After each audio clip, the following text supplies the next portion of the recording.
Welcome to Making Mindfulness Fun, and welcome back to our Enneagram series. And we are on our last Enneagram of this Enneagram series, which is the Enneagram Type 9.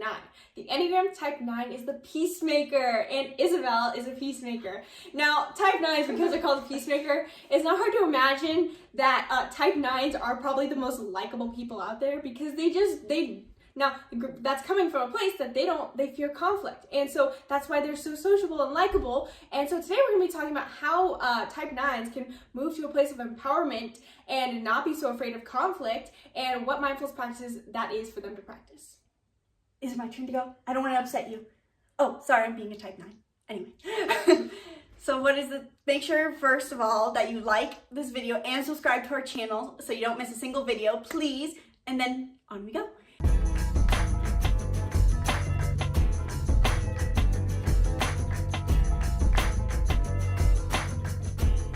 So what is the Type 9? The Type 9 is called the peacemaker. As a Type 9, our core desire is to feel a sense of internal harmony. This includes external harmony though as well. And while it's great that you want to have internal harmony, it also means that your core fear is conflict. You do not like challenging yourself. We do not like discomfort, and we definitely do dislike arguments. And as a Type 9, you're going to be easygoing. You're going to be chill, you're gonna want everyone else to take the lead, you're just gonna wanna relax and just see where everything takes you. But that's also, in a way, while it's great, you're sitting in the back seat of your life. And as someone who's had to step in a lot to their self-growth, living in the front seat, in the driver's seat is pretty cool as a Type 9. So you should get there and keep listening to this video. So we wanna share how you can do this without feeling like you're going to spontaneously combust because you hate conflict and challenge.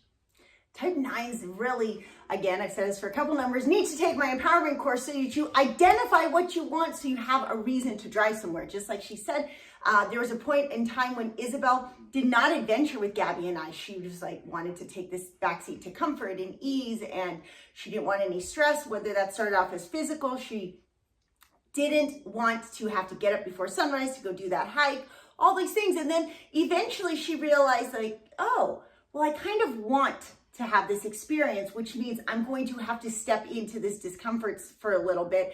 And then you do it more and more, it's manipura. You do it so often that you rewire your brain to think, well, I was discomfort, but now it's a positive experience. And so it's amazing because you can take your Enneagram and your solar plexus chakra and neuroplasticity in your brain, and all of a sudden you're like this empowered Type 9 who's like, this is what I want to do today. Yeah, and totally. And what you just covered, Isabel once wrote a beautiful piece, a writing piece, on our experience with the Tour de Mont Blanc. You should totally share that in a second. But she wrote about how the Tour de Mont Blanc is this 100 plus mile backpacking circuit that goes around Mont Blanc, and it travels through France and Italy and Switzerland, and it has the equivalent amount of elevation gain as climbing Mount Everest, just without the actual elevation of being so high up. And it's super challenging, and we did it in 7 days. Most people do it in 11 daase because she's traveling with the 3 and an 8, and we're just intensity. So they're like, come on, let's go. They're dragging me, basically. I think that was a really powerful moment for you to step into your true self-growth, your highest self, because when I read that piece that Isabel wrote about her experience, she said that she became at peace with challenge. She had learned to embrace challenge, and essentially kind of like how a 7 is afraid of discomfort of emotion, negative emotions, 9s can at their set point of stress, they are afraid of this discomfort of challenge. And because she challenged herself, and like you said, with neuroplasticity, she embraced the challenge, and it became comfort in challenge. Yeah. So on a deep level for Type 9s, I mean, really it's for all types. By reaping, restarting, reburning the ground, how you do in farming, and then it makes it so things can grow better. The same applies to all the Enneagram types, where for Type 9s, you want an internal sense of harmony. And so that can mean we all avoid these challenging scenarios and avoid discomfort so we stay at peace. But by stepping into those challenges and stepping into that discomfort, you gain a better sense of true harmony and true peace. And so it's so important for us as Type 9s to challenge themselves. And the best way to do this is simply by just setting one task every day, every week, as often as you can, maintainably set a challenge for yourself. Write your plan for the day. What are you going to do today to challenge yourself? What are you going to do today to embrace discomfort? What are you going to do this week? You can plan, maybe it's a hike, maybe it's just a Wim Hofing it. That might be an easy way to start. Or maybe it's work, embracing one of those hard challenges or hard tasks that you don't want to do. Yeah. And when that fails, just get on a plane and go get a chocolate croissant in France, because that seems to be the tipping point where you shift from the one other to the thing about type 9s, and you can correct me if I'm wrong on this, but I think type 9s really need structure in their life, don't you think? I think that, there's exceptions, but I think most type 9s are a Myers-Briggs type indicator of a P, prospecting type, meaning they like to just go with the flow, and that makes sense with their easygoing nature. They go with the flow, and so they don't know necessarily what to do when they have open structure in their life, and they need to really create the structure in life. And maybe you're not this person, maybe you do already have a routine and you stay in a system, but if you do give yourself it's really healthy for them to have an open structure in their life, but they also do need to hold themselves accountable to tasks and productivity is so important to you on a personal fulfillment level. Oh, right? yeah, I agree. All that you said is so great. Yeah, because as a type 9, I naturally, it's amazing, they laugh at it so much. I want spontaneity, but I'm not like a type 7 who is like, let's just go skydiving right now. No, I try to find spontaneity in everyday things. So I'll be like, ooh, today I'm going to have this latte. Oh, and then I'm going to have this one. And then I'm going to try this morning routine. And it's important for me to have one consistency in my life that is never changing, so that I always have that routine to stick to. So every day, maybe it's every day at 11 a.m. I start working, I work for 3 hours every day. Or every day I go for a run. Every day, it needs to be one simple kind of like you're blocking off routine. your schedule. For her, every morning she does something creative. This is my peace time, because they do need that sense of peace. Yes. And so maybe for a while it'll be drawing, and then in that same chunk of time, then it'll be painting. In that same chunk of time, it'll be something else artistic, building something. And then she has a same chunk of time where she makes everyone lattes, and then she gets to be creative there, but it's still latte, but it's a different latte every day. Yeah. And then it's exercise time, but it's a different exercise every day. And so yeah, it's honestly, kind of cool. there's two things too I wanted to say, but did you want to finish? No, it's okay. I got my point. Yeah. Well, it's just two things. But one thing that you said made me think of this, but then there's another. First off, I noticed though too, like you said, it's so important that we have that type 9 peaceful time where we're just being creative and expressing ourselves is so important. But I noticed for the last few days, I stopped doing that.